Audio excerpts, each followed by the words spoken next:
Thank you, Mr. Chairman. Mr. Chairman and General, I am confounded. In fact, I continue to be confounded. And what I find so confounding is the administration's mantra hasn't changed. From Jay Carney to Hillary Clinton to the President himself to Ben Rhodes to even yesterday, Bernadette Meehan, the National Security Council. And maybe, Mr. Chairman, instead of teaching reading comprehension, maybe we ought to teach writing comprehension, because I don't understand what this statement means except the end of it. The content reflects what the administration was saying at the time, whatever that means, and what we understood to be the facts at the time. So that's the mantra, Mr. Chairman and General, is that we use the best evidence we had at the time, the facts that we had at the time.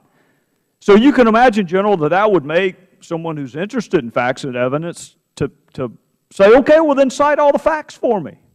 Cite the evidence. If your mantra really is that we use the best facts and the best evidence we had at the time, then cite the facts for me. Call your first witness. Introduce your first piece of evidence. Because I'll tell you, the first piece of evidence I would introduce is from the State Department. Beth Jones to Cheryl Mills. Mr. Chairman, you know who Cheryl Mills is. Jake Sullivan. This is September the 12th.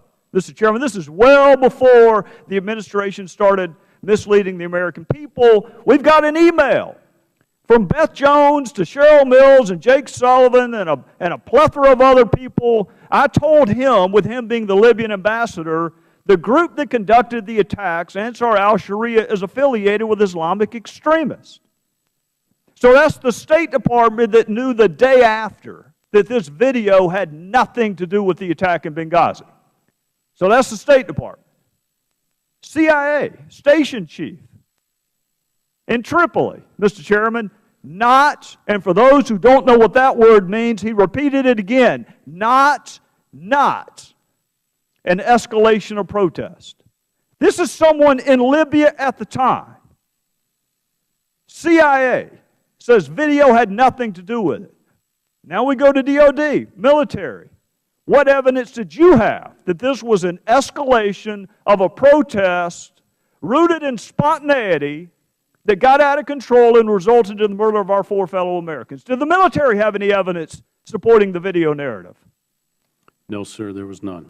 Well, that's what's so confounding, Mr. Chairman, is the State Department knew it wasn't a video. The CIA knew it wasn't a video, and for those that are a little bit slow, they repeated the word not twice. The military knew it had nothing to do with a video. But that brings us to the White House. And I know, Mr. Chairman, initially we were told that the White House had nothing to do with the drafting points, that Mike Morrell is the one who sanitized those and changed the word terrorist to extremist and changed it from attack to demonstration and did whatever he could to cast the administration in the most favorable light. We thought that it was just Mr. Morrell doing that until we got an email from Ben Rhodes, Mr. Chairman. Goal number 1, to convey that the United States is doing everything we can to protect our people and facilities. I'm glad that this is dated September 14, 2012, Mr. Chairman, because it sure as hell was not their goal before September 11th. We've had hearing after hearing about the failure to provide security at our facility in Benghazi. So I'm glad that that was their goal after 4 of our fellow Americans were murdered, but it sure as hell was not their goal beforehand, or they would not have refused to provide security to that facility. Goal number 2, to underscore that these protests are rooted in an Internet video and not a broader failure of policy.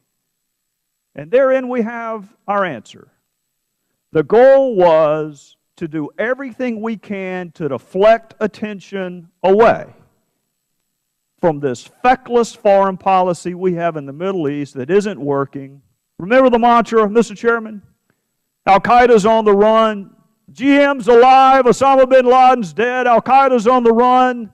When really they're standing at the front door of our facility in Benghazi getting ready to murder our ambassador and burn it down. And then yesterday, Mr. Chairman, you may remember the White House, I'm going to edit out all the stumbling and stammering that Jay Carney did. I'm just going to give you the nuts and bolts of what he said, is that this memo I just made reference to has nothing to do with Benghazi. Well, I find that interesting because of the third point, and I know I'm out of time, Mr. Chairman, but the third goal was to show that we are resolute in bringing people who harm Americans to justice. If that's not talking about Benghazi, where else did we have people harmed other than Benghazi, Mr. Chairman?